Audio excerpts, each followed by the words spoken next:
আসসালামু আলাইকুম।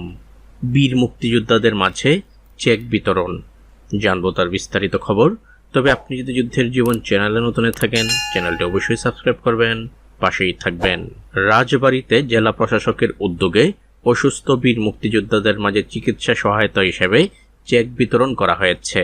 আজ দুপুরে রাজবাড়ীতে জেলা প্রশাসকের কার্যালয়ের সম্মেলন কক্ষে জেলা প্রশাসক আফরোজা পারভিনের সভাপতিত্বে অনুষ্ঠিত সভায় এই চেক বিতরণ করা হয়। এ সময় অন্যদের মাঝে উপস্থিত ছিলেন রাজবাড়ীর অতিরিক্ত জেলা প্রশাসক তারিফুল হাসান, মুক্তিযোদ্ধা সংসদের রাজবাড়ী জেলা কমান্ডের আহ্বায়ক মোহাম্মদ হেলাল উদ্দিন, সদস্য সচিব ও যুদ্ধকালীন কমান্ডার বীর মুক্তিযোদ্ধা বাকাউল আবুল হাসেম, আহ্বায়ক সদর মুক্তিযোদ্ধা কমান্ডো কাউন্সিল বীর মুক্তিযোদ্ধা আবু তালেব। চেক বিতরণ অনুষ্ঠানের পূর্বে রাজবাড়ীর জেলা প্রশাসক আফরোজা পারভিন বীর মুক্তিযোদ্ধাদের সাথে এক মত বিনিময় সভায় মিলিত হন। মুক্তিযোদ্ধাদের সাংগঠনিক এবং ব্যক্তিগত খোঁজ খবর নেন। অনেকেই বার্ধক্যজনিত কারণে অসুস্থ হয়ে পড়েছেন, তাদের ব্যাপারেও তিনি সহযোগিতার আশ্বাস দেন।